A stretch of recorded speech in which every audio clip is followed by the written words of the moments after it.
you hear me? Whole Inquisition.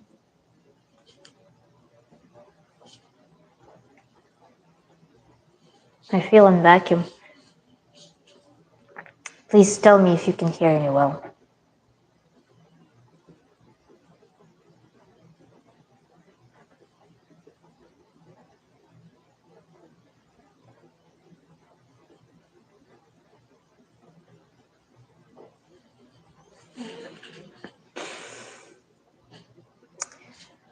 So my guest will be a little bit later. I will just start, and we'll see when Samir will join. So I will introduce him, and now we'll just go over the pretty much some progress related to the survey, and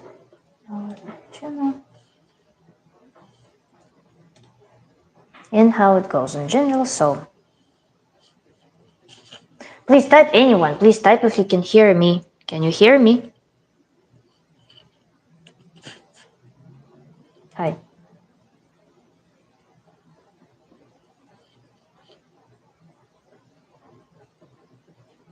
Because I don't know, I have sound canceling headphones. I like it. I feel like in total vacuum. I really need to know if you can hear me. Because oh, nice, nice, nice, good, good, good. How is sound quality? Fine, tolerable. I mean, not that I can do anything with it, but so if we look at this survey, as of my table, whoever joins, the guest will be half an hour later. But let's chat. You can drop your questions, and again, I'm going to go through the survey a little bit. So I have probably 20% submissions at this point, and we have a whole week left to complete the survey. And so far, I don't have a separate USB microphone. No, I'm so with YouTube. If you stream with someone, you have to be on your phone. Yeah, I cannot stream it on the laptop unless I install some extension. Hi. So I need to install some extension in order to stream on YouTube from the laptop. That's where I can use my heavy duty mic. But I don't have that capability at this point. So I have to do it from the phone, and this is the best I can do. Unless I unplug and do it from my phone. Let's test it like this. How does it sound now? If I just use my phone's mic. Because I'm sitting pretty close, should be good. Have you ever covered glycine as a sweetener? It's an amino acid. No, I haven't covered it, but I mean, if it works, use it. Why not? Glycine is a good amino acid, especially for animal-based people. To introduce, I mean, it has so many properties. It's definitely worth a good lecture. So, what do you prefer, headphones or nothing? Someone.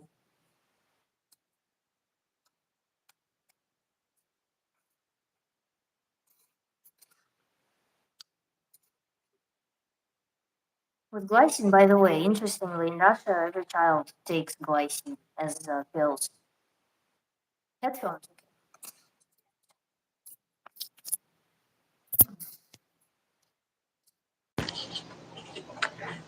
I remember, by the way, um, we had those cartons with pills. They're like pretty big strip, or however, like pretty big thing, like with foil, with pills, with glycine. And you buy, there's like a whole array of those things. And so as a child, you just eat them like candy. So glycine, yeah, was taken as supplement very commonly. So I'm familiar with it as being sweet, and it's actually very delicious. It's so satisfying. The taste is much milder than sugar, and for some reason it feels much better, much more wholesome than sugar. Like because we had also ascorbic acid with glucose, they're like pills. So pure glucose tastes much worse in my opinion than glycine. So I would prefer glycine, of course, as a sweetener. But I've never used this sweetener. I mean, I don't know what to sweeten it with, literally. So it's not something that I kind of like look for. It's not that I'm looking for some form of sweetener per se. So, in terms of the survey, in terms of the interview, I initially wanted to run the interviews with ex-vegans because I want to have some first-hand validation of the experience. So, as a person who collects the surveys, who collects the answers to the questions, I will see a lot of the trends. I will see a lot of the processes that happen to people while they were on vegan diets, and I will be putting them in some statistical analysis. I will be making some study of it. But with the interviews, they first of all, they will help to validate all of those studies because you will not have access to the personal documents of those people. But running the interview will help to hear some explanations, some humane view, some humane perception of what happened to people, and then also, yeah, with people who volunteer to show themselves, to talk about the experiences, yeah, it also will somewhat solidify the study of on ex-vegans, and that's the value of running the interviews. And also, of course, the survey does put people in some framework. And with that framework, sometimes people would want to go in some more detail. They want to explain themselves. And some things that I notice in the surveys, they are really, they're really curious. So, I mean, I myself am very curious to ask people about all of those things. What happened? How did you experience that? So we will have total, hopefully, around 20 interviews. That's a pretty good number. And I also plan to possibly host interviews with someone when I already process the surveys, when I already do the analysis of the surveys, and we can discuss the overall picture of that. Another interesting thing is that I really want to have one person who comments on my channel. I really want her to participate in the interview and possibly in the survey, although survey is probably not adapted to her experience. She is an ex-vegan. So this is something that drives my curiosity too, because this is a pretty interesting experience. How a person came to ex-veganism in the first place, and then how did they come back to veganism after this experience? I'm not sure if I will be able to get her to participate, but I really want to. And this is my third public invitation to participate to you if you're watching this video. And today's guest has a pretty extensive experience with both veganism and ex-veganism, so it will be something really curious as well. Because I hear a lot that people who go, again, from the other side, like we are in our bubble of people who are ex-vegans mostly, right? And when I am in this bubble, I don't really get to be exposed to people who, for example, went ex-vegan and then went vegan again, for example, something like that. This is not something that I experienced, but this community also exists. And I hear from those people that it's not uncommon to go back to veganism after being ex-vegan. So yesterday, one person told me that most people actually do go vegan after being ex-vegan. It's already getting so complicated.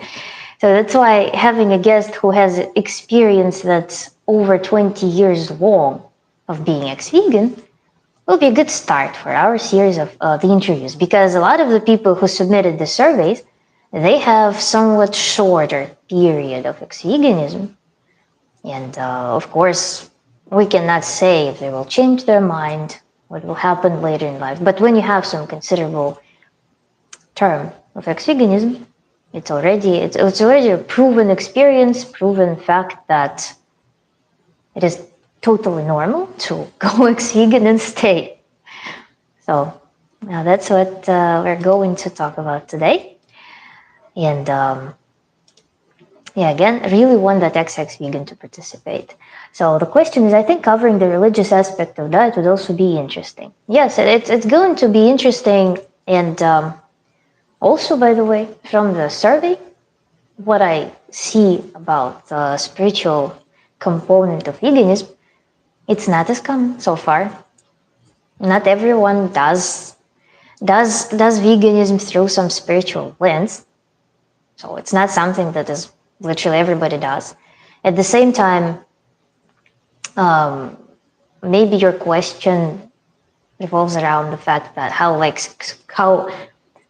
religious life, what bias religious views put on people. Maybe that's what you want to know. But so okay, I see a lot of disagreement between religious people and the interpretation of their religion. At the end of the day, I feel like it's just going to boil down to individuals' belief interpretation. Yeah, that's fair. Then I was ex-vegan who went back to vegan no more. Hi, hello. Who I went back to vegan, no more people who realized they screwed veganism and they went back. Okay, so that, yeah. Again, I'm inviting you to participate. Just apply to schedule this interview with me because I really want to talk to you about it.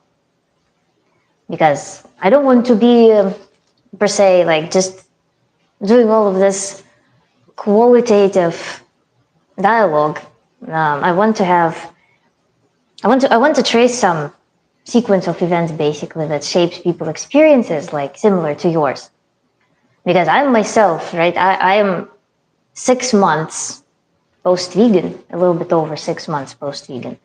So I personally, I feel PTSD from veganism. So for me, it's something that I understand that I would not be doing that ever again. And to me specifically, not even the point of like eating more plants or eating more meat. It's more about the limitations that I'm willing to put on myself in this regard. So that's why I, I can't imagine that happening, to be honest with me, because I know how it felt, I know how it affected me, and I know how the other method affected me. So that's why I'm very curious to hear some other experiences too, because I don't want to view the world through the prism of my experiences only. So it's unfair. I want to learn about diverse experiences as well.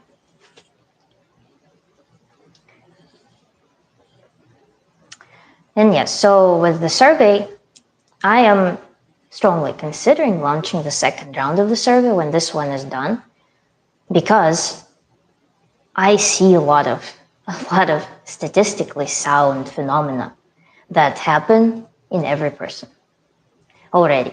As much data already accumulated, I can already tell that there are very big trends, at least in some phenomena.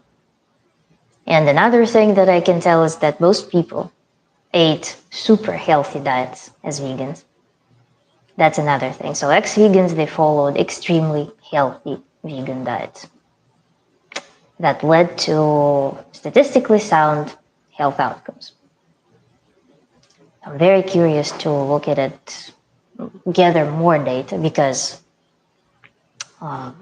again, so far I only collected so how many? Around 20 probably forms. So looking forward to seeing the outcomes of the survey results. Me too. I actually start needing. I need to start. I need to start putting them together in a table, or start. Well, already can start processing the data. So we'll do it gradually, because I myself, I'm so curious.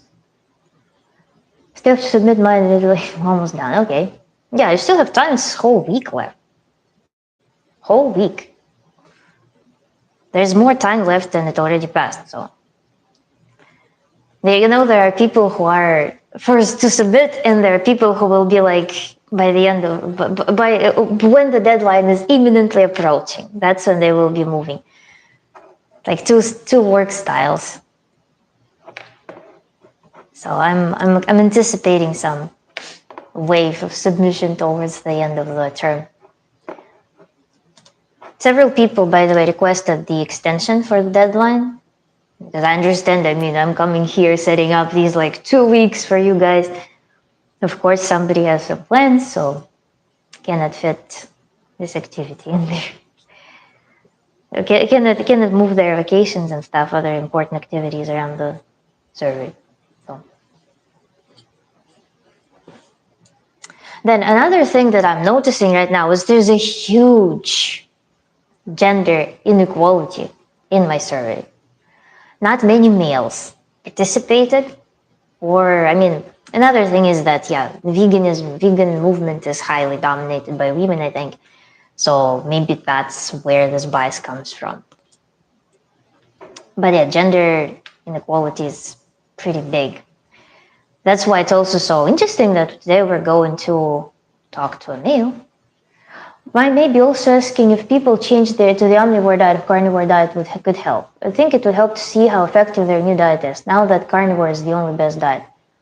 Not that carnivore is the only best diet. So with that comment, I actually have in my survey, you're not a participant, right? If you're not a participant, then you don't know that there is actually a field where you respond what diet you follow after veganism and which diets. There are several that you can choose and see, and also indicate for how long you've been following them or you were following them. Then there's also a food list that goes from before veganism, in the beginning of veganism, in the midterm, as an end stage, and ex-vegan. So you can select foods and frequency and amounts of their consumption, average amount of those foods consumed, so in the table. So there is not only the qualitative assessment that I am an omnivore. Omnivore means anything, virtually. Omnivore is an umbrella term for all diets that don't exclude any categories of food, right? So like in principle. So omnivore tells me approximately nothing. It can help to categorize the people in some way, but it doesn't tell me anything. That's why I put the food table as well, because I want to know what people ate and how much, and also how their dietary habits, how their dietary attitude changed throughout the term of veganism. Unfortunately, my survey doesn't go in detail in how people's attitude with diet, with nutrition changed throughout the ex-veganism period, because that's not the focus of the study. But it zooms in basically on vegan period, because again, we have a lot of speculations that you did the vegan diet wrong. If you did the vegan diet wrong, how to do it right? Is there a right way? So far, everybody approaches it religiously according to what like nutritionfacts.org tells. Everybody supplements. I don't see any problems in accordance to what we know about how to do vegan diet right. I'm actually curious to see that part of the results specifically. What did people switch to afterwards, and did they see anything get better and any other new problems arise? Because I've heard a lot of people switching to carnivore have other issues arise, like thyroid function, electrolyte issues. Yes, I say, sometimes yes, I see that everything just magically disappears after people switched. Sometimes I see that some conditions carry over, something doesn't get resolved. Something emerges, so people balance, they have trade-off. They had like these many symptoms on the vegan diet, then they go on some other diet and they have some other condition arise. It happens too. So there's diversity for sure. And if you're not a member, you don't know, but if you're not a participant of the survey, but you're a participant. But I'll tell for everybody else that I set the survey to be the rule that if you have a condition, for example, some condition developed before you became vegan, then if that condition stayed with you while you were vegan, you mark it as having that condition on vegan diet. Then if it carried through when you became ex-vegan, you mark it that you have a condition or symptom. There's symptoms and conditions. Then if you, for example, had a condition before veganism and then it got resolved or got significantly contained on a vegan diet, You remove the condition or symptom. Then, if it re-emerged or enhanced, you put the mark, check mark. So there is a way to indicate whether the condition stayed with you or it reversed and stuff like that. So there is some degree of refinement in that assessment too. So we will have some information. And yeah, people do equally reverse a lot of things by switching from vegan diet to non-vegan diet. And some people acquire some trade-off conditions as well. And some things they don't get resolved. They become permanent. That again, depending on how long a person is vegan, you can have reversible and irreversible damage. So nobody will reverse dental cavities, for example. And teeth, actually, dental issues are something that is literally in every single survey submitted. Believe it or not. So this is something that you cannot reverse easily without interventions. Then neurological damage probably would be hard as well. I mean, people usually get alarmed when they start having neurological damage, and that's when they usually switch over to some normal diets with animal foods present. But if neurological damage is left to progress, then it can become irreversible. My eczema got worse after quitting veganism. Still trying to figure out what the heck is triggering it. So far, it seems that I'm sensitive to chicken. Yeah, I mean, it's it's also it's a tricky thing because some people I know also become more sensitive to certain foods after veganism. It can be a consequence of either gut health or also, I mean, the quality of food also determines a lot. And chicken being, I don't know, like for example, by the way, speaking of chicken, I used to eat it. It was one of the meats because before veganism, I was into the notion that red meat is bad. I was eating it in highly in moderation, but I like chicken. I ate it a lot. It was 2020, 2018, 19, 20, and so on. After the veganism, I cannot stand chicken almost at all. Like I ate it just a couple of times, mostly for the broth, mostly for the bones, cartilage, but I can't eat the meat. It's just not tasty to me. I don't know what happened. I strongly suspect that something happened to poultry in general, particularly in the United States. I read, literally the other day, I read either Quora or Reddit, I read about chicken because I was like, how common is this? Do people notice similar thing? People actually do notice that in the past couple of years, chicken became considerably worse in terms of taste, in terms of everything. And chicken, yeah, in general, like my dog is, for example, my dog is highly allergic to poultry. I don't feed it. It's like prohibited food for my dog. So poultry is kind of nothing, not something that I buy because I just don't like it. I know that my dog is highly allergic to it, and I'm just not getting it. So chicken, I'm kind of not surprised about it that it gives you such effect. And then also, yeah, that's if the gut is not properly healed yet or something, then some proteins that are leaching through the gut may be triggering more inflammation and stuff. Yeah, that's something. I mean, the only way to probably quickly learn to navigate the diet is to do food sensitivity test. That's probably the most robust way of determining that because elimination diet, for example, with eczema, right? You need what? Probably a week or two to fully reverse the flare up. And then you need to abstain from foods. Then you introduce them. If there is a flare up, you're up to 2 weeks of waiting until it contains itself or heals fully. And then you introduce another food and hope that it won't give you the flare up. Then also some flare-ups, by the way, they don't happen right away. Sometimes they have delayed effect. So it's a long process of tweaking the diet. Much easier just invest in the food sensitivity test and go with it. I don't know if you take video requests. If so, may you please do a glycine recipes video. I'm in need of sugar replacement. I still have my addiction. Glycine recipes. I don't know. Like you see, I mean, I'm talking about what I like recipe wise. I don't know what to cook really. I don't know. I mean, if I need sweetener, just add just a little bit of honey. But otherwise, I don't know. We'll see. Would it be fair to say some animal-based foods aren't good, especially when they don't need a diet that they were made for? Apparently, chickens aren't fed an appropriate diet for their gut. Um, the chickens and pigs, yeah, I mean, they eat whatever. You don't know what they eat. And my guest is joining. So you're fully in power of people who feed them, and you don't know what they feed them with. You can probably monitor some articles and some market for animal feed, for farm animal feed, and that way you may know what trends are there.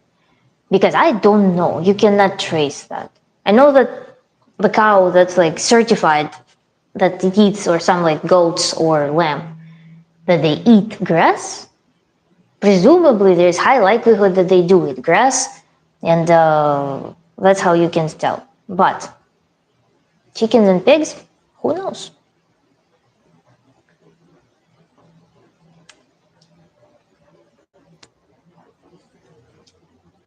Hello, Samir. Hi, how are you?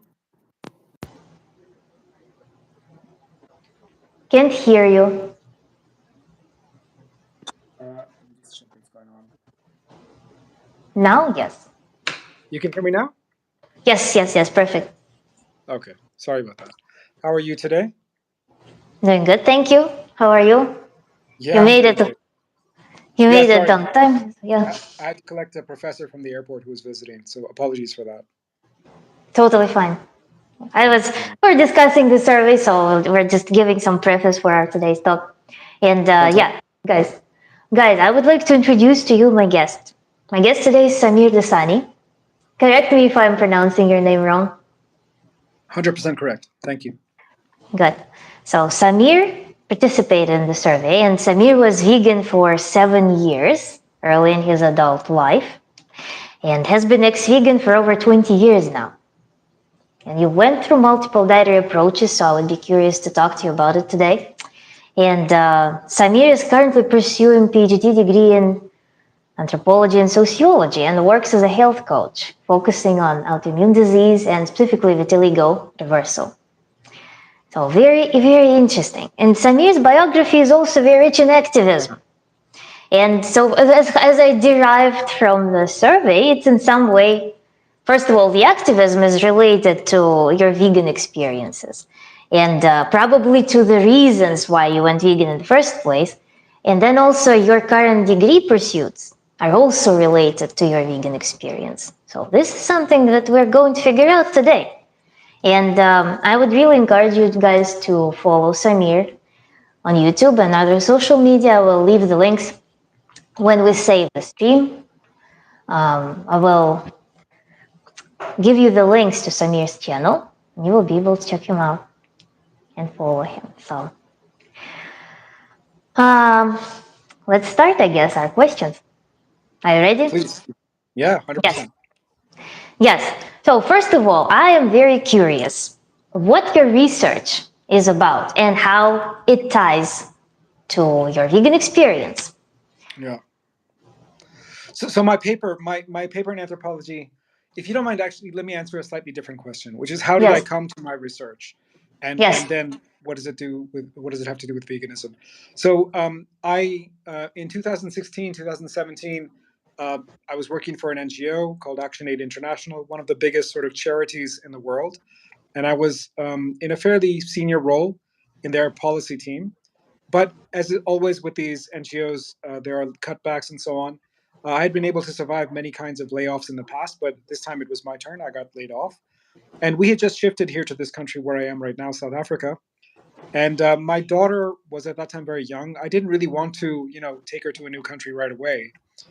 And so I tried to find a way to stay. And a friend of mine said, "Why don't you do a PhD with me? I think you have a lot to contribute." So I went. The PhD ended up being in anthropology and sociology, as you mentioned, really anthropology.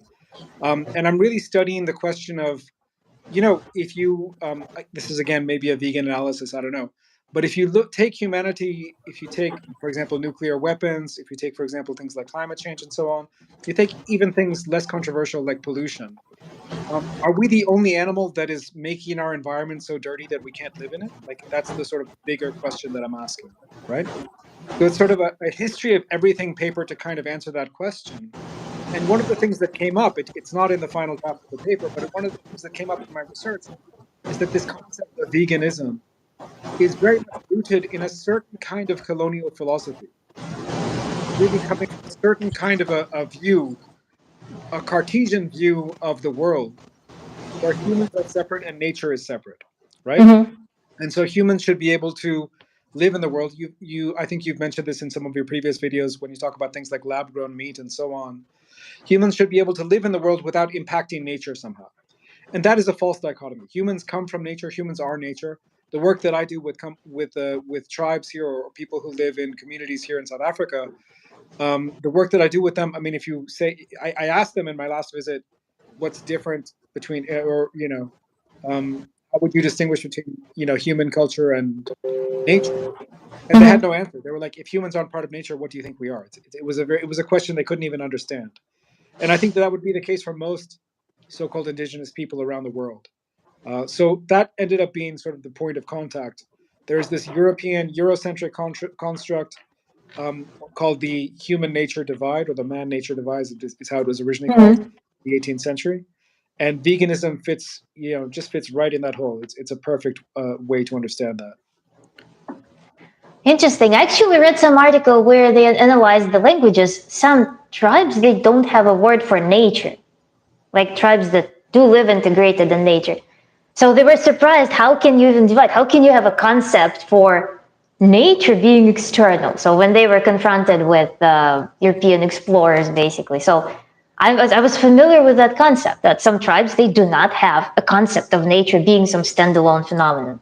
To me, it's a mind trick to kind of even perceive that it's possible, because it's ingrained in my already nature that we have nature and we have human. But then, yeah, when you start thinking, how can we separate? Everything we did is a consequence of nature, and we are part of it. So, yeah, that's this debate whether our mind, whether our creativity, what we do, how we influence nature is natural or unnatural. And my stance is that either it's all natural or it's all unnatural. Correct. Yeah. But then if it's all unnatural, then why does it exist in nature? So I kind of like prove to myself that it's all natural and should be regarded this way. So that's, yeah, it's a complex subject. When you think about veganism, then if yeah, a lot of things. If in the context of veganism specifically, the ultimate goal of veganism then is erasure of human. Because if we are inherently capable of altering the environment and we do it naturally, then we cannot not do it as Homo sapiens. So, Yeah, I would put it slightly differently. I would put it this way. I would say that um, the vegan mentality, or vegans in general, I don't want to generalize too much, but yeah. what we know of a vegan philosophy is that it is positing two kinds of agriculture. It is Mm-hmm. positing something called animal agriculture and something called plant agriculture. And it is also positing that this thing called plant agriculture is 100% of the time less damaging than this thing called animal agriculture, right? And what I would say is that all of that stuff, everything that I've just described, plant agriculture, animal agriculture, all of that is happening. It's not the right dichotomy. The right dichotomy is between industrial agriculture and what I would call agroecology. Some people are calling regenerative agriculture, sustainable agriculture, whatever, ecosystems based agriculture. So, in other words, are you doing monocrops? Are you doing these massive fields of one kind of species that doesn't exist in Mm-hmm. nature, or are you trying to locate your food systems within natural ecosystems, which is the principle of agroecology? This is going back to the 1970s. A guy called Miguel Altieri, very brilliant philosopher, I think. who came up with some of this theory of agroecology by watching the native peoples of South America, right? So anyway, it's a long story. So if you accept the plant animal industry, like agriculture dichotomy, then veganism might make some sense. But it doesn't make any sense because when you look into it, plant, in order for any agriculture to happen, you have soil. You need to have soil, and soil needs nitrogen and fertilizers. And there are really only two sources of that. One is animal manure, and the second is fossil fuels.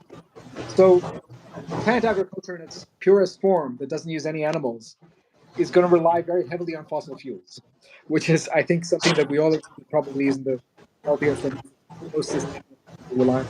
So, yeah, these are some of the thoughts. There's a lot of background noise, Anastasia. I don't know if that's on your side or my side. I don't know. I moved my hair, though. Maybe it somehow rubs to the.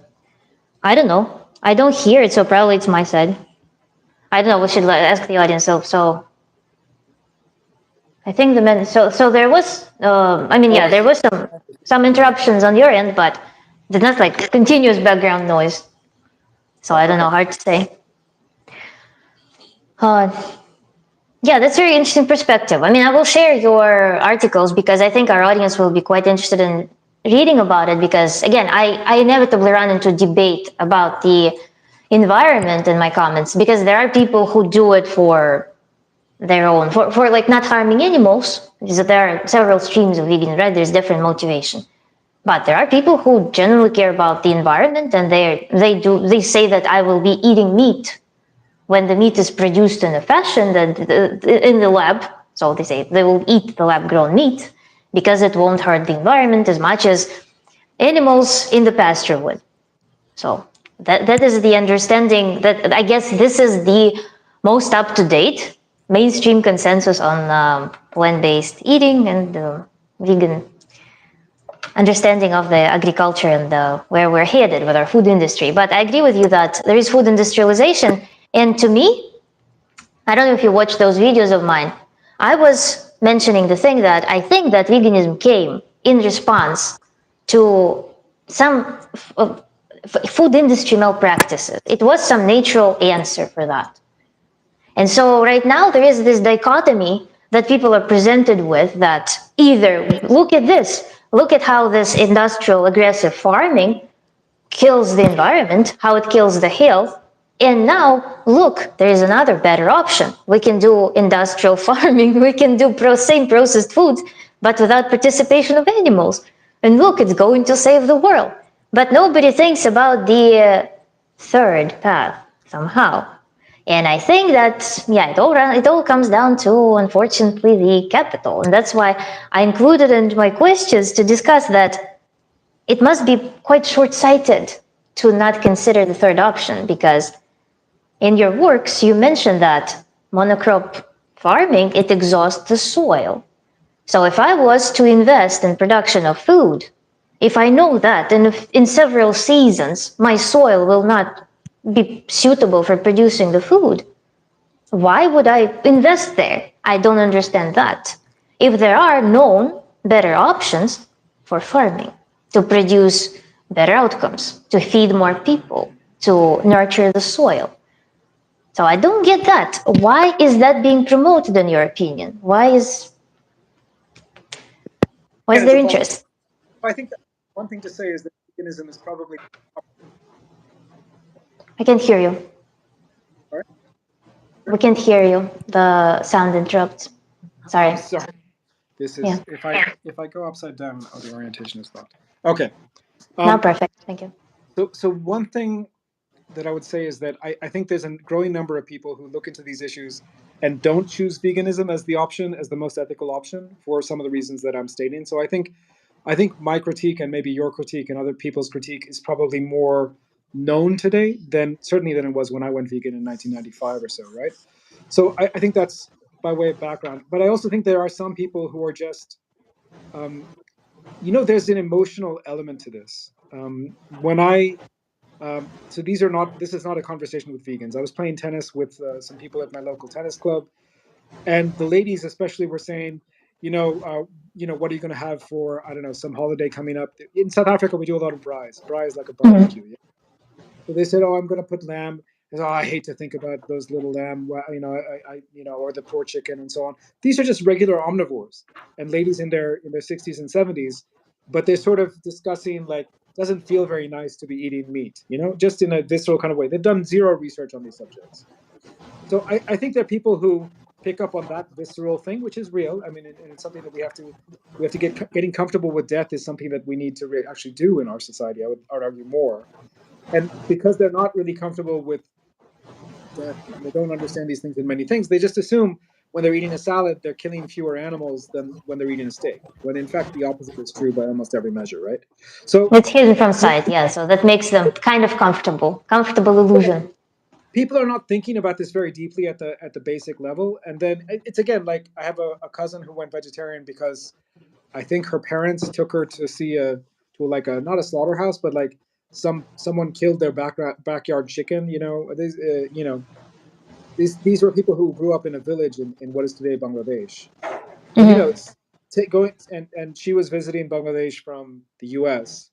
And if you're used to getting your chicken from a supermarket and then you see someone slaughter a chicken, it can be traumatic for a 5, 6, 7-year-old, right?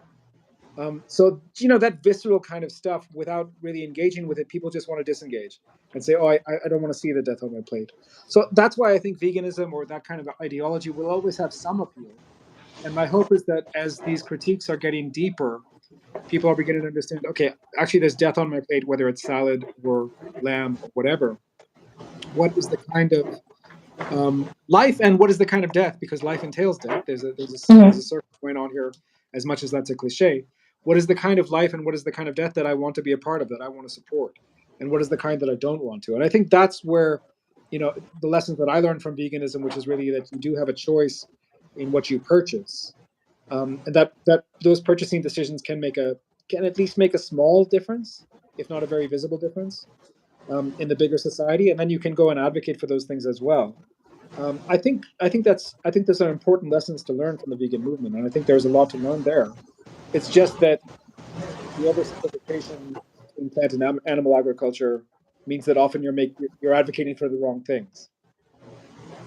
It's like it's like too good to be true, because when you see something that suddenly violates all processes that happen in nature, it's like seems like a magic answer. Like we're not going to harm anything. The environment will be blooming. And your health will be perfect. I don't believe in that, because it has the violation of natural law. There is no life without death. If I watched some anthropologist, and somebody, he was like replying to like silly questions in the comments, and one question was like, why do we find so little skeletons of like previous species of, and he was like, okay, what are skeletons made out of? They're made of mainly like calcium and phosphorus.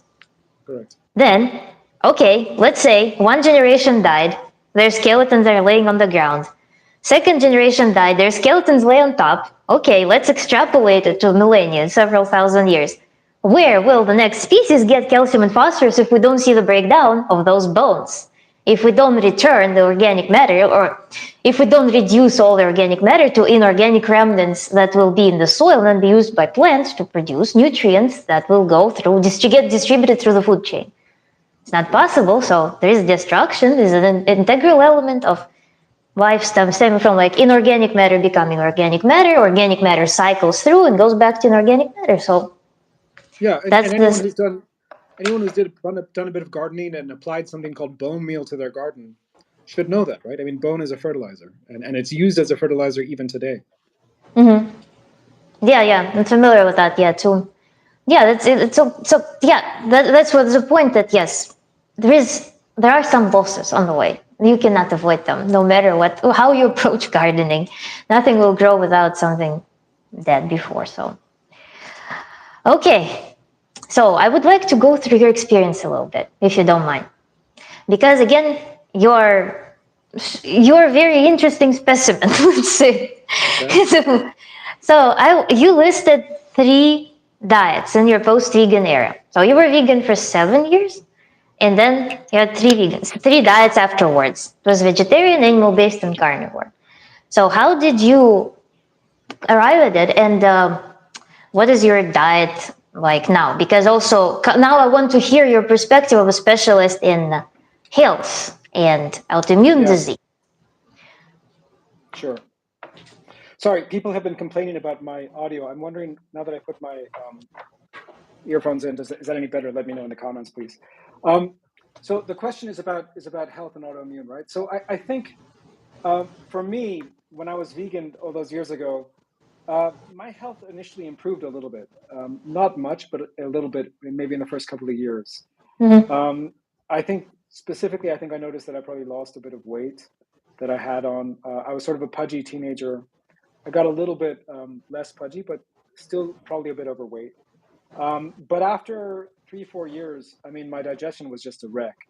The fart jokes were like out of control in my.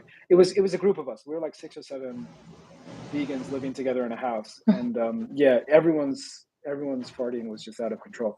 So the digestive health was there, but then though I stopped being vegan and I sort of became lacto-ovo vegetarian at one point, I still sort of assumed that the plant-based principles were right. So whenever Mm-hmm. I got sicker or whenever I had to recommend a diet for my wife or my daughter, it was always going more plant-based, until at a certain point we just got so sick. I mean, we just weren't. Nothing was healing us. No matter how many plants we ate, no matter what we tried, no matter this diet, that diet, the other diet, and it got very serious. So yeah. So at that point, I did a bit of research, and I decided that hey, we are going to find a way to. I'm not going to be someone who's on like 20 medications by the time I'm 40. That is just a Mm-hmm. stupid place to be. So I got admission to a PhD program around that time, and I went to the medical library instead of the anthropological library where I was meant to be. And it took me about 2 hours to learn that everything that I had thought I understood about health and nutrition was 100% wrong. There really was no evidence that eating vegetables was healthy, like zero, nothing at all in the literature.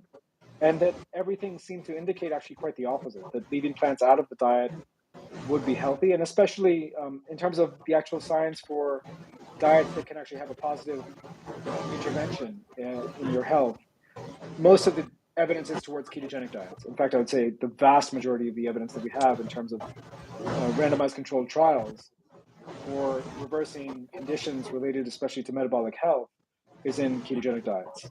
And it's quite impressive. It's quite an impressive array of evidence, huge success rates, very impressive success rates. Mm-hmm. Um, so I talked with my family. We changed the way that we ate. I myself got rid of my issues, which were kind of serious. My joints were a mess. My eyesight was going. I didn't have my night vision was going. I couldn't see well in the nighttime. Um, my autoimmune was getting worse. Different things. My blood sugar was creeping up. I was able to reverse all of that. I was about maybe 20 kilos overweight. I was able to reverse all of that in maybe the symptoms in 2 weeks. I think in 2 weeks, things like my vitiligo started to improve. Not vitiligo took a bit longer, but my knees started to get better. My night vision started to get better. And within 3 months, I mean, we were talking about like really serious Mm-hmm. improvements. And that got me very angry because I was like, man, if this is this easy, if all I had to do was eat more meat and less vegetables and reduce especially starchy vegetables and things like rice and bread and so on, that I'd been told was the foundation of a healthy diet, if all I had to do was get rid of that stuff and heal myself, then how many people are suffering because they're doing exactly what I used to be doing, thinking that it's healthy? I don't mind if someone wants to eat cake every day. I don't care, but you shouldn't think that it's healthy, right? So people, they're not eating cake every day, but they're eating sourdough bread or they're eating brown rice, and they're thinking that it's healthy, and they're just getting sicker. So that's what made me do my certifications in health and nutrition. And yeah, now I work with people, work with clients. I really like to work with clients who are seriously ill. Some of the ex-vegans I've met have been very seriously ill, near death, in fact. That's sort of my passion, is to work with people who feel like they've been used and abused by the healthcare system and have no way out. But I'm happy to work with anyone to help them improve their health and their autoimmune conditions specifically. Yeah, you must go across many experiences. Yeah, so it's very interesting. How many clients have do you think you had? Like, if you were to estimate, like, how many success stories did you witness by approaching keto diet? Does it work in every case, or did you see some that some people cannot Yeah. heal something? So So I think in the years, I've started doing this maybe 2021, I think is when I got my certification. So it's been about 3 years now. I've seen at least, I would say, I'd have to look at the exact numbers, but between say 200 and 300 clients, let's say in those 3 years. Mm-hmm. And out of all those people, there's only one who I think was not able to make the kind of improvements that we wanted her to make. And it was largely because she just couldn't adhere to the diet for I whatever see. reasons. So if there's compliance, okay, so I should specify that I don't do keto with everyone. I do carb Mm-hmm. restriction with everyone, but it depends how much, the more serious you are about carb restriction, the better results you're going to see. Some people don't want, just aren't ready for it. So we do limited carb restriction, a more sort of glycemic load oriented kind of diet, right? So everyone improves, everyone hits their health markers, except for people maybe who may be struggling with um, addiction that they're not quite ready mentally to get over yet. I'm also having a challenging case of a client right now who's actually, it's not just the carbohydrates, it's also things like alcohol, also things like hard drugs and so on. Mm-hmm. So addiction is challenging. Yeah, touch wood, everyone who's been able to comply sees significant benefits. Everyone's able to hit their health goals, whatever those are. I see. Then so I know that you have extensive experience, right? But people say that I went vegan and my health improved. You also saw improvement. I myself saw improvement. And Yeah. I know that now I know that was elimination of grains, largely grains and starches. So these foods just don't sit right with me, and sugar, refined sugar as well. So I eliminated them. That's basically where my current diet and my raw vegan diet they intercept. There are no grains, there are no processed foods. Otherwise, there's like little overlap. I do eat greens, I do eat some fruits, and some small amounts, incomparably smaller amounts than before. But is this? I mean, I know there's a lot of evidence pro ketogenic diet, but I come from the perspective knowing that there are, for example, frugivore people, fruitarian people that carry on with their diet for a while, and they had history. Some of the people I know, they had history of following ketogenic diet, and that did not help them reverse their health issues. But fruitarian diet suddenly did. So it's pure sugar diet, right? So it's fructose, glucose, nonstop. And they also been following the diet for like over a decade, and they claim that their health is good. I mean, I know all the biochemistry that goes into vegan deficiencies and such, but is ketogenic diet typically a long-term solution? Is it something that is safe and proper to observe throughout the life? What's the prognosis for like decade later? Then like 20 years later, are there any downsides of that?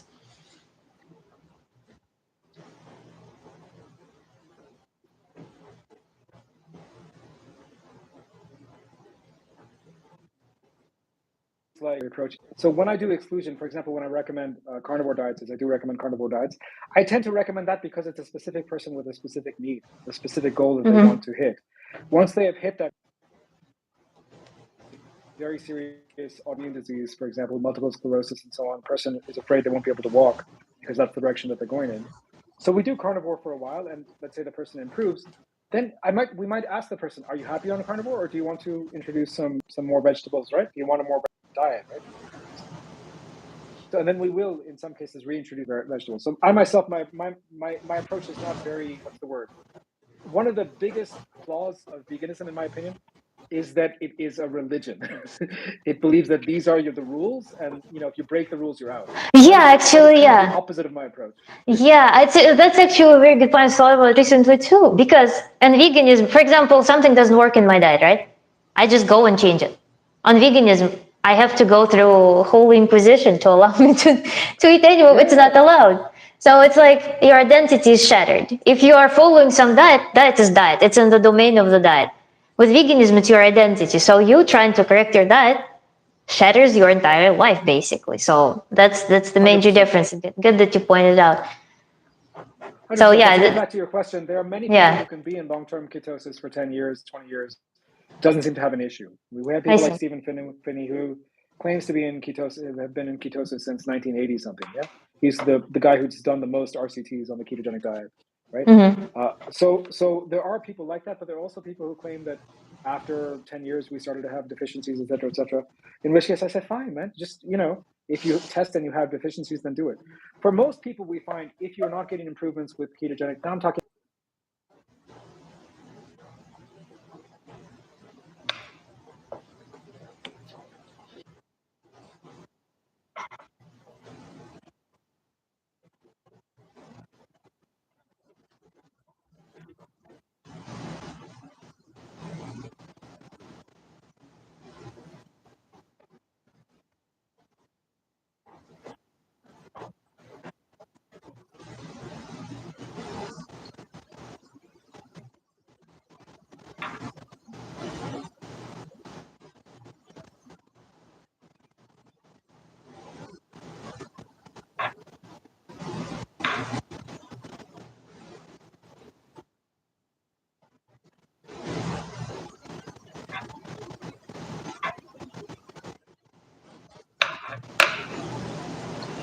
I see. So, um, by the way, some people are. Can you hear me, Samir?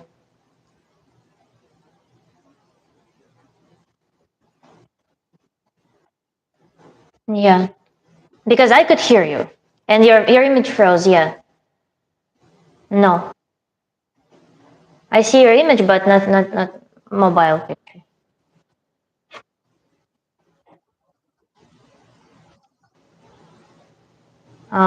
Let's see. I mean, I can hear you fine, but again, the image is not moving.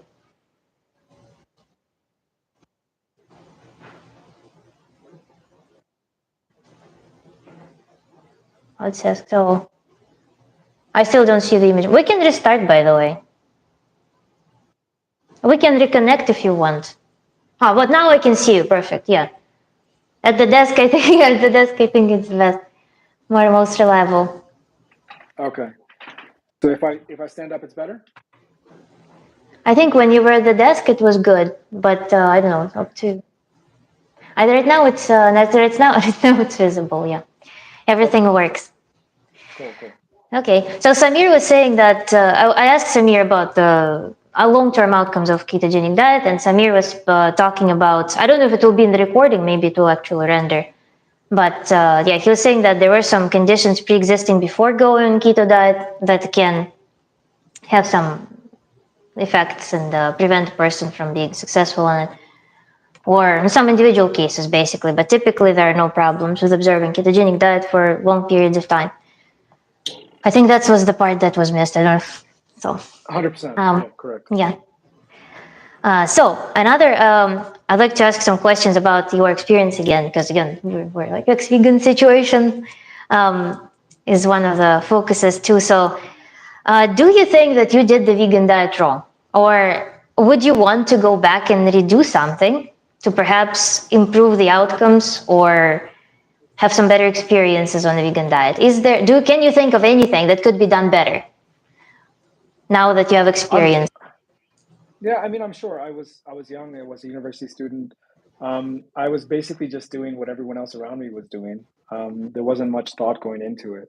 It just so happens that I was part of a specific kind of punk rock hippie kind of a community where I Mm-hmm. thought people knew what they were doing, and I think people did know what they're doing. And of course, I like to read, so I was reading all the literature at that time. I still have my really tattered copy of the New Farm Vegan Cookbook somewhere, which was originally published in 1977 or something like that, and teaches you how to make your own like tofu from scratch and stuff like that. So to the extent that one could be doing stuff right at that period of time, I think I was. I would never want to redo veganism because I think again philosophically I actually think it's immoral from a philosophical standpoint. Now I can't justify um, Mm-hmm. for myself eating a vegan diet or recommending a vegan diet. But no, I think that, given who I was at the time, I was doing the best I could, and I did pretty well. I mean, in terms of doing the sort of whole food plant based options and avoiding the junk food for at least part of that. I did that, and it didn't really help me, but I did it. Mm-hmm. I see. Yeah, that's relatable. Your response is quite relatable, I should say. Now, I just want to also I want it to be said for people who are, for example, debating whether they are failing on a vegan diet because of themselves or it's because the diet is wrong. Because this debate happens. You always try to do the best because you know that I'm doing the best diet. How can it be wrong? Like it must be me. And people get trapped into like doing all sorts of weird procedures to themselves, going on detoxes. I currently have known a person who experiences all symptoms of vegan decline and thinks that it's a detox. So they're just eliminating. There's huge fascination in breatharianism because I guess vegan food becomes violent on the digestive system eventually, so people just want to not eat altogether. That's the end goal for some for some people, unfortunately. So yeah, but regardless of that, what you just said, you in the survey you mentioned that right after you quit veganism, you wanted to go back. Why? Well, the reason I quit was basically, I met a girl who was like, "Dude, you don't take milk." She was also vegetarian, Mm-hmm. but she was like, "You don't take milk? That's a bit weird." And marrying. So my wife is from Delhi, from India. Vegetarian is a very easy concept to explain to people in India, but vegan is not. Absolutely not. Maybe now it's changed. So it was just not going to be possible for me to do this. Also, my job was such. I was traveling around the world. There are places like the Philippines where I got such a serious vitamin deficiency just in a weekend conference in the Philippines because there really weren't any options, and I could feel it. I just felt drained. And for at that time, I must have been what, 23. For a 22, 23-year old to feel like Jesus, I feel old and tired. It just feels very weird. So I realized doing the kind of job I had, having the kind of relationship I had, veganism was not going to be practical. It doesn't mean that I wasn't still brainwashed. It doesn't mean that I didn't still sort of wasn't drinking the Kool-Aid, the sort of plant-based Kool-Aid, right? So to the extent I could, when I had vegan options, this is up until fairly recently, up until 5 or 6 years ago, when I was self-identified lacto-ovo vegetarian, most days, if I had options, I would be eating vegan food. Mm-hmm. I see. Yeah, so it was more moral, I guess. Okay, that makes sense. It wasn't really moral. I also I mean, honestly believe that was what was good for my health too. I honestly believe that I was see. it was just the right way to eat, right? Um, Yeah, that's understandable. Yeah, so I guess more psychological exactly. than you felt bad after eating animal foods and you're like, no, I'm not touching this again ever. So yeah, okay, that clarifies that. And then another big question I had prepared for you was that when I was raw vegan, I still had several unanswered questions and contradictions about veganism. That's why, again, they did not allow me to go full heartedly into veganism because I always kept in mind that there are some things that are pure assumptions. I know that, yes, Dr. Greger said, or articles said that you can start producing phytase to break down phytates, and you will start eventually, as you increase the fraction of phytic acid in your diet, your gut will crank up the production of phytase. You will start absorbing minerals from phytates, from phytate complexes. I also learned that if you eat oxalates, you also feed oxalobacters. Oxalobacters will break down oxalates and they will release the minerals and will eliminate oxalate ions from your GI tract. They will just go down to sewage. Win-win. I can get calcium from oxalate complexes pretty much. But this was also an assumption. I was always thinking, what if not? What if my microbiome is not capable of doing that? What if my gut will not learn to produce enough phytase to break it all down? Then, of course, legumes, B12, all of that. B12 was a was not that was not allowing me to resolve the vegan phenomenon. It was not justifying it to me because a lot of raw vegans, their philosophy stems from that it's natural.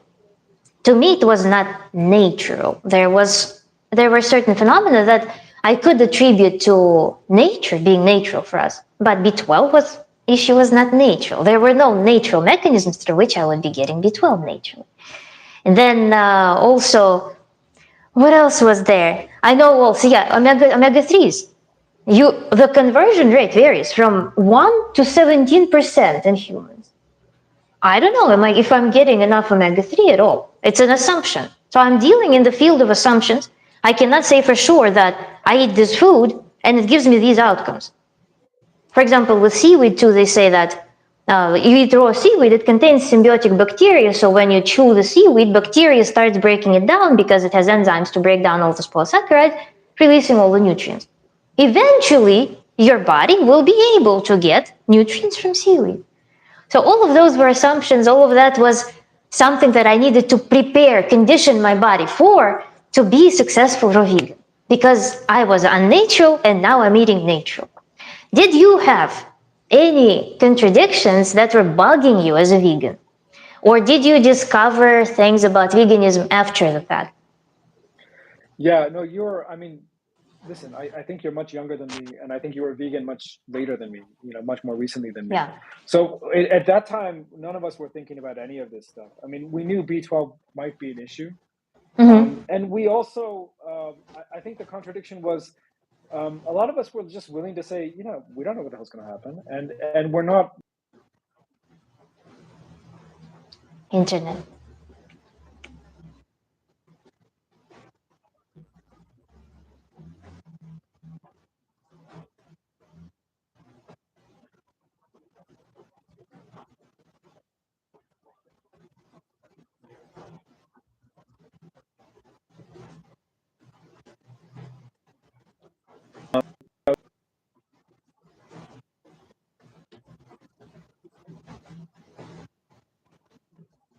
Mm-hmm.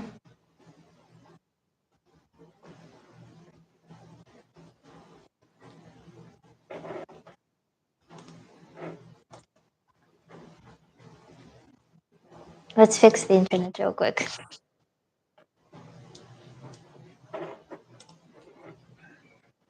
Yeah. Yes.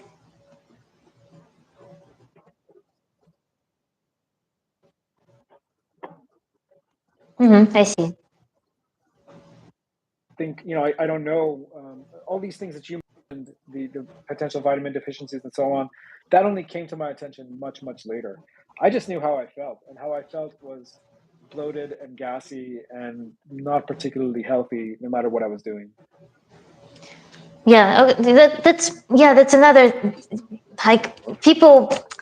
I don't know. It's like internalized like willingness to take responsibility for something that doesn't work fully on yourself sometimes, and that's what keeps people vegan, I think, for longer than they should be. And yeah, I mean, now we're blessed with information, of course. I mean, I have luxury of opening my laptop and finding anything, or my phone, any question is answered. I can always find some solutions. Yeah, I understand that's probably, yeah, some of those things they emerged later on. So if I was to ask, like, what is the most important, or are the most important animal sourced nutrients for human health, what would you name?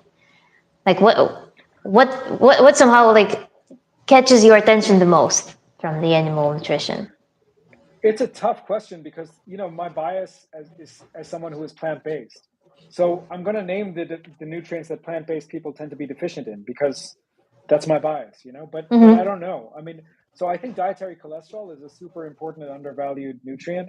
I think vitamin A, actual vitamin A, not beta carotene, is super undervalued. I think B12 and different B vitamins in general are super undervalued. I think dietary vitamin D is undervalued. Yes, we get vitamin D from the sun, but it's not clear to me, after looking deep into the literature, whether that vitamin D from the sun actually, does enough, is enough. And so I think that the fact that we have evidence of many cultures valuing, fish oils and things that are richer in vitamin D, is evidence that maybe it's a super important nutrient to be getting. And I think when people get metabolic syndrome, one of the pathways that gets blocked is the pathway to actually balance vitamin D levels within the cell. So Mm-hmm. I think dietary vitamin D can be a super important piece of fixing that problem. But again, so cholesterol, vitamin A, B12, and other B vitamins in general, vitamin D, dietary, and then amino acids. I mean, there's things like taurine, carnitine, tryptophan, carnosine. There's a whole number of things that I just, again, am I valuing this because it wasn't part of my diet before? Maybe. But my experience with reintroducing them, and sometimes supplementing, sometimes we do supplement taurine, for example, with some pretty good results. in my particular case, when I took taurine supplementation for a few months, I didn't notice any differences. But when I give it to someone who's just coming off of veganism, they often see pretty remarkable improvements, right? So yeah, I don't know. I mean, I think the short answer is we don't know the answer to your question, but these are some of the main ones that come to my mind. Okay, so that actually flows into my next question, that how would you design the recovery plan for a vegan, like approximately, right? So you get some exhausted person, let's say, with all classical symptoms. They have achy joints, they have destroyed teeth, their skin is like cloth, and their bones are falling apart. They have sarcopenia, their muscles are destroying, all of their connective tissues are destroying. We don't know what happens with their blood vessels because they probably lived in high homocysteine regime for a while, so their blood vessels might be damaged.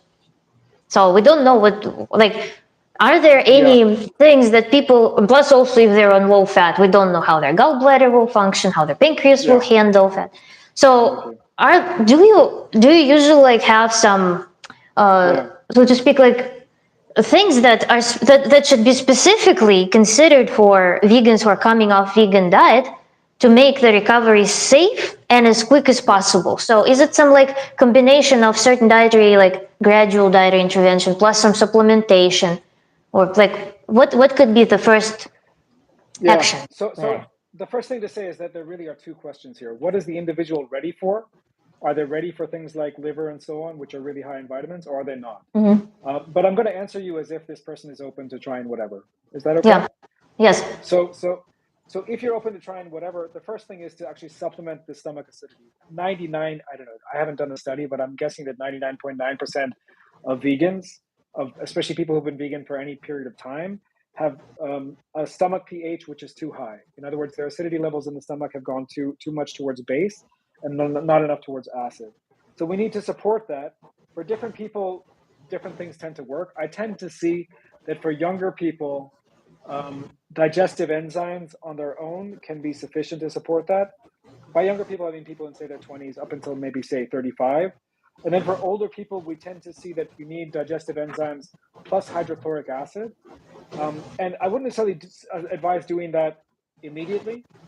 You can transition towards support that kind of stomach acid support with things like just lemon juice and water, a little bit of lemon juice and water as a first step, and then apple cider vinegar as a second step, and then the hydrochloric acid as a third step if you need it. So we're slowly doing interventions that will help support gut health. Stomach acidity, number one. Number two, you mentioned the breakdown of fats.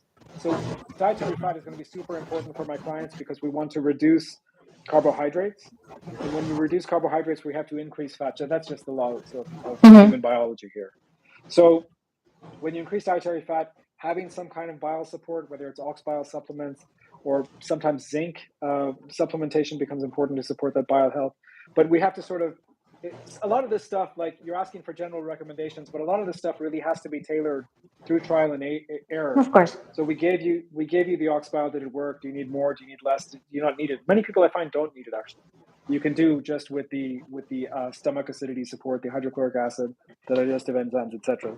Then the question about other supplements and so on. I prefer, if we can help someone to not take any supplements, I prefer that if it's at all possible, aside from the ones that I mentioned to just support some basic acidity in the initial phases. I Mm-hmm. would prefer if we can get the vitamins that they are likely to be deficient in, which we've mentioned some of them. The B vitamins are big ones. Vitamin A is another one. And so we find the foods that are very rich in those things. And I was just talking with someone about this today, in fact, a client. There really are, I would say, my top three foods. One is egg yolks. Egg yolks have a lot of these vitamins in the right ratios, but unfortunately, people don't understand that the chicken is a very small animal and chicken eggs are very small. So we would like you to actually take a certain number of those, 3, 4, 5 eggs at a time. Most people are taking 1 or 2 eggs and thinking that they're doing something. That's not a sufficient dose of the vitamin to get Mm-hmm. anything out of it. So at least, like, let's say a minimum of 5 egg yolks if you're in the transition period, if that's your main vitamin source for that meal. The second food is bivalves, so things like oysters, clams, mussels, anything that is in that family of bivalves, seafood. Those are great sources of B vitamins and some of these other minerals that we've mentioned. And the third is liver of any kind. For women, we tend to recommend chicken liver, as it is most, I mean, I would say not just vegetarian and vegan clients, almost every menstruating woman who comes to me is is low in iron, like maybe not clinically deficient, but not in optimal range. So we tend to use chicken livers as a way to supplement that. And then for men, we tend to say it's more about things like zinc and copper that are found in beef liver and lamb liver and goat liver and so on. Um, so those are the three foods that I would say are most important to be looking into for an ex-vegan. Yeah, yeah, I actually agree with that. And with eggs too, I remember I was eating, there was a point in my recovery where I was eating like 8 eggs a day. That's It great. was, I just craved it. I was like, I mean, eggs for breakfast, eggs for dinner. So that's what and then some meat in the middle of the day. And I had super strong appetite for that. The moment my body discovered that that's a possibility, I just had a craving for it. Then I started eating it a little bit less. Now I eat like 4 or 5 eggs a day. But so that, yeah, I never thought before going vegan that I would be eating so many eggs ever, because one, two was a limit. And I never even thought that you can eat a lot. But then their nutrition is so, they provide so much nutrition if you eat them in like decent amounts. Like K2 vitamin, easy to find 100%. there. Then choline, choline is easy to find there. Choline, I think, is also one of the overlooked nutrients that vegans don't think I about agree. much. I actually recently, I even took a picture. I saw at the store, I guess some agency recognized choline importance, because I know how for pregnant women they talk about folate mostly, but choline plays even more significant role than folate in when we're talking about the development of nervous system of the fetus and brain development. So I saw the milk with choline added, and they actually said that supports healthy DNA, whatever. And I'm like, wow, that's new, because choline was in the shadow somewhere, not Yep. noticed by the mainstream nutritional science for a while. And actually, when I was going vegan, I remember a lot of people were talking about that high choline is super bad, high methionine is super bad. But now what we see, Dr. Greger recommends creatine. That creatine is metabolite of methionine. So now I think they will be starting to get alarmed of methionine Yeah. Just deficiency, choline deficiency, everything. Yeah, just a quick word on choline before we move on. There's Yeah. this paper that came out a while ago. I want to say maybe 10 years ago, which showed the importance of.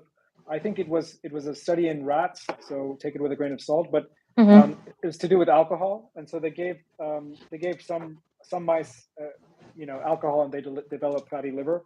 Then they gave some mice alcohol plus high levels of choline, and they didn't develop fatty liver. So, especially if you are still eating carbs, if you are still taking alcohol, getting enough egg yolks is probably a super important thing to do. Yeah, because yeah, in terms of fatty liver disease, yeah, too.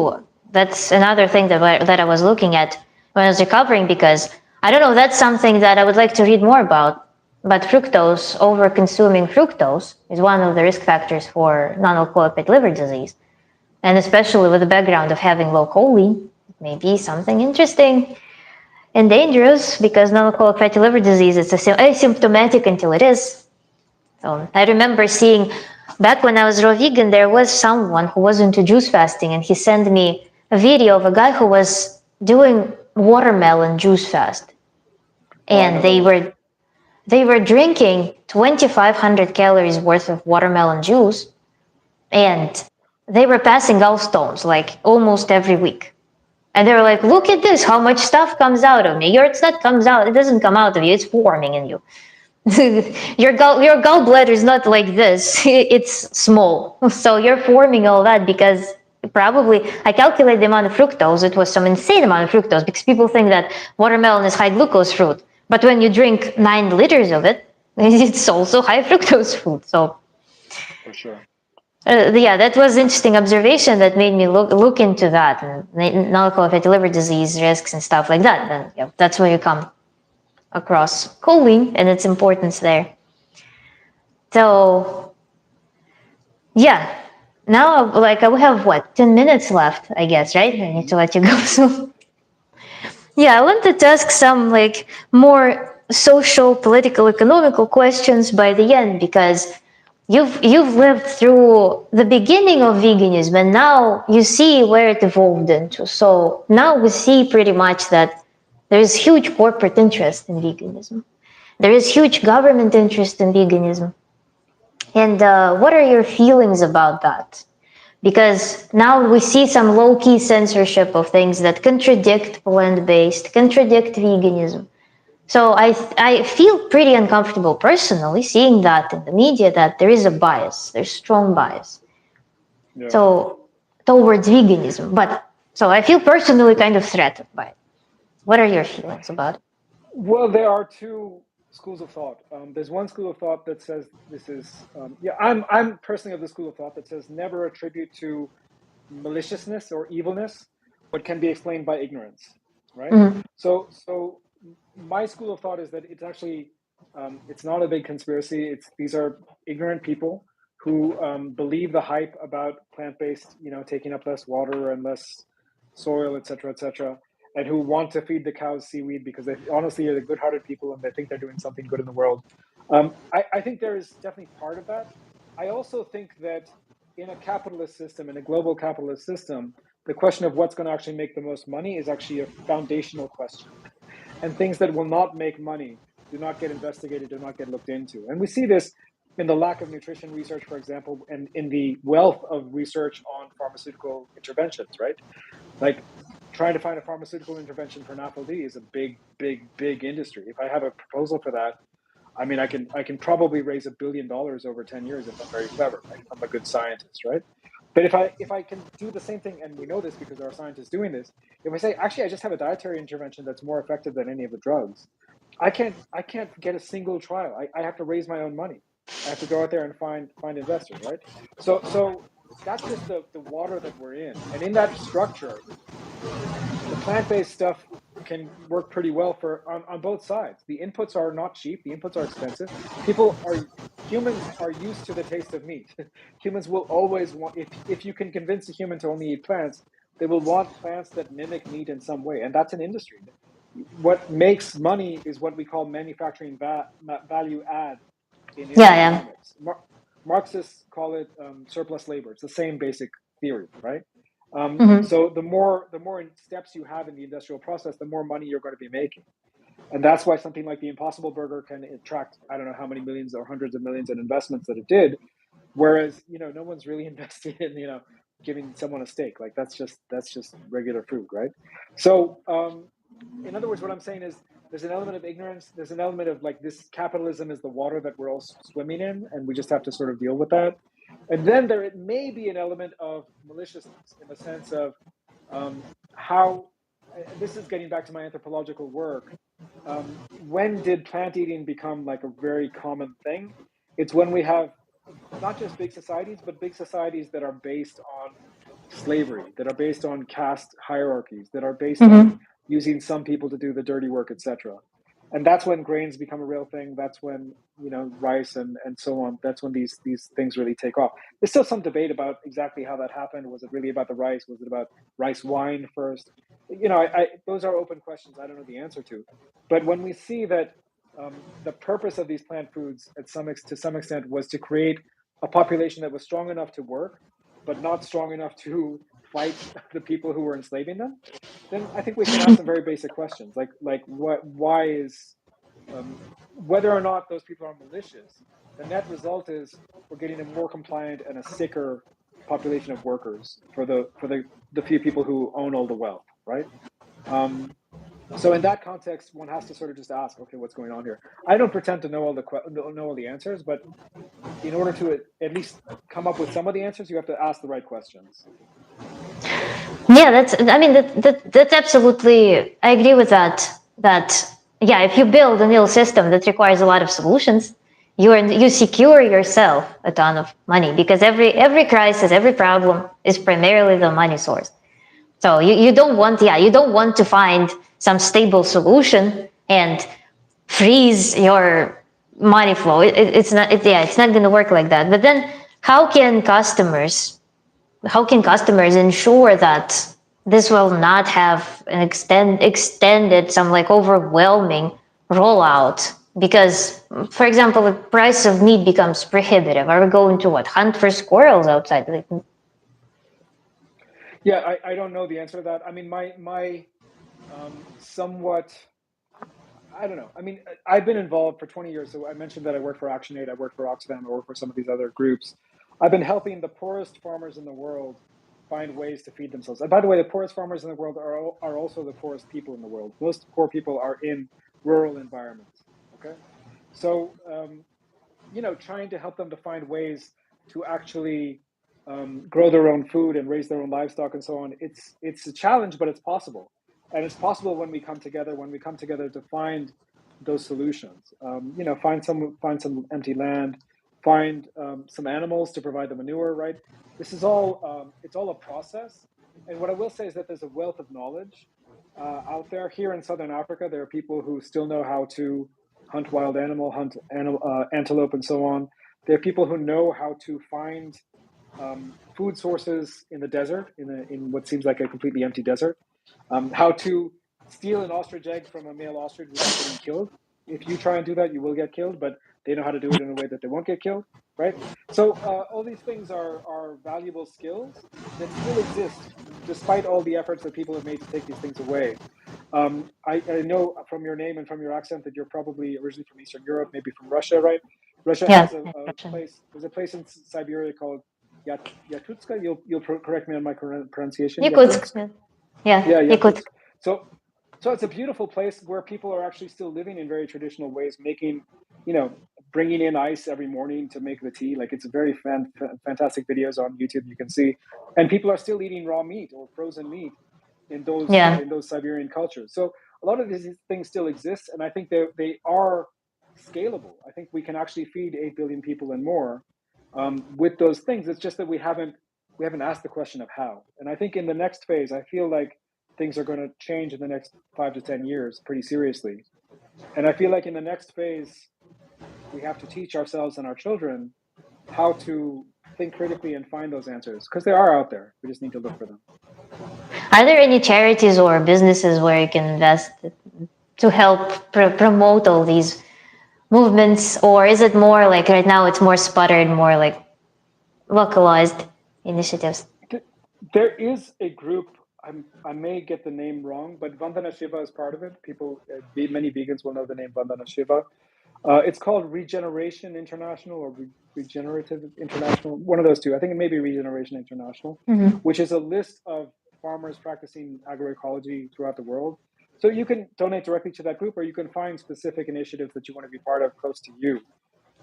I think, like I say, the world is changing, and it's changing pretty soon. And I think we need to um, those of us who are thinking about these issues need to find a way to be ahead of that curve.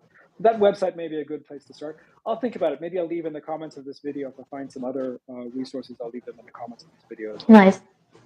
Yeah, because it would be nice to get exposed to that phenomenon altogether. Because again, you open Google, for example, is now highly restricted platform. You cannot even Google certain things anymore because they're Yeah. hidden from sight. So a lot of things are hidden from sight. You need to actually search for them, be purposeful about them. So it would be good to know where to start your pursuits, because being able to make some positive change and stand for what you know is right, stand for what you believe in, having the opportunity to do that is something that unfortunately we have to fight for right now, but we need to be holding on to this freedom and right, not letting it go, I think. So thank you for sharing that, and we'll look forward to your further information that you will be willing to share. So then, you said that the world's about change in about 5 years. Do you refer to that the mainstream um, appeal to plant-based will become finally solidified in practice, or do you think that we will see more options in those 5 years? No, I'm referring really to geopolitical events, really more than anything else. Things are heating up in a way that we haven't seen for a while, and we have a 500-year history of a certain model of Eurocentric Mm-hmm. colonialism, which whole world, and it is coming to an end. At least it's coming to a new phase, if it's not coming to Mm-hmm. an end. The post-war systems that were set up in the late 40s, early 50s, are crumbling. because of what's going on in West Asia, so that's Israel, Palestine, but also what's going on in Russia and Ukraine and elsewhere. So this is more a geopolitical analysis that the systems that were in place that ensured a certain kind of stable capitalism for the past 80 years, those systems will no longer be in place in 10 years. And what replaces them is anyone's guess. But for me, as someone who's interested in decolonization, I think finding ways to have access to local food, for example, like I think food systems are a great place to start rebuilding something new. So I think thinking about, okay, how can I be part of my local food system? How can my local food system be integrated in the local ecosystems? Again, these are not questions that I have the answer to, but I think they're questions that we all need to be asking, again, if we want to survive this transition, because it's not going to be a peaceful transition. I doubt it's going to be a peaceful transition. It's going to be a Yeah. very ugly transition, and we all need to find a way to ensure that we get through it, get to the other side of that. In general, yeah, in general, think that the empowerment of a human and empowerment of the of environment and everything will be through decentralization. So you need to have some area around you that you're inherently responsible for, because human cannot be responsible for the whole world. It's not possible for anyone to hold this weight, 100%. to regulate everything, to think about the global process. I think it's not in human nature, not human capacity. So I feel like returning power back to human, to community, to more localized processes is something that would be a very prolific step for overall well-being of literally every community out there. So Yeah. I agree with you on that. So we should finish our conversation here, I guess. But I have a final question that you already Please. touched upon. But in your opinion, what you believe in, how can an individual, a given human, make a positive contribution to the world today with like the best intention, with your like best vision for the world, how it should develop? What is your idea of that? Yeah, I mean, again, I won't pretend to know the answer for everyone. I mean, I think people should just make an effort to educate themselves, should act in accordance with their better instincts, and again, should, from my perspective, try and um, try and think not just in terms of money. You know, because the system that we have is so geared. You know, the air that we breathe in and is so geared towards this concept of profit maximization, both at the individual and at the collective level in terms of our jobs and so on. Life isn't just about that. Life isn't just about, working as hard as you can and making as much money as you can and then dying, with as much wealth as you had. Life is about something more than that. So thinking about creative pursuits, thinking about how to integrate that in a way that's healthy for yourself, and giving yourself permission, especially this is to the ex-vegans out there. It's okay to be a bit. It's okay to be centered on yourself. It's okay to not live every moment for some ideal or some cause or for the animals or whatever. It's okay to take a breath and just enjoy yourself. That's what you're here for. There's nothing wrong with that. You're human. You have the right to live, and you have the right to enjoy life as well.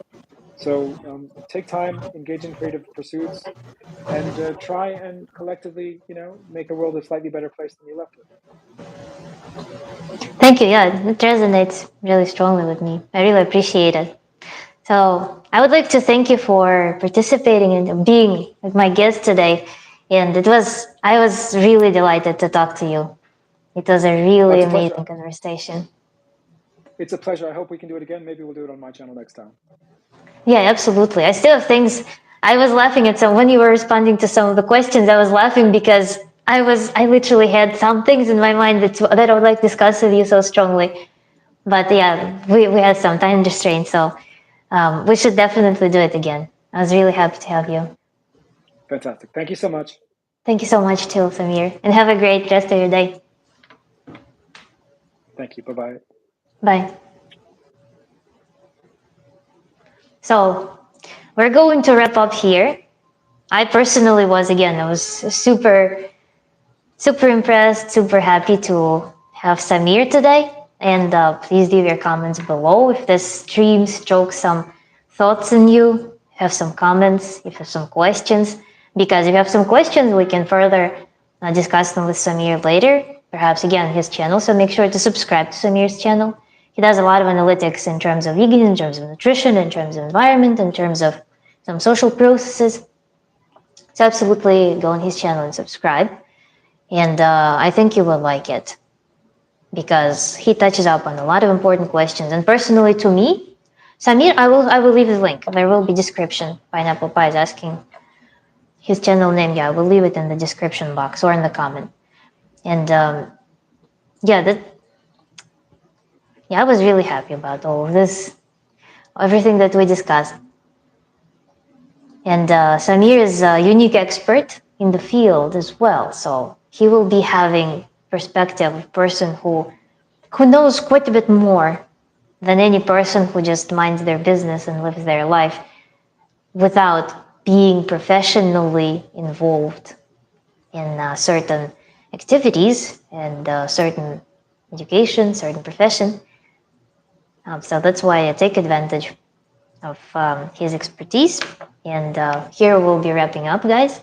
Thank you everyone who participated, and I will see you next time. I will be scheduling next interview soon, perhaps next week, with the next participant of the survey. Thank you and bye.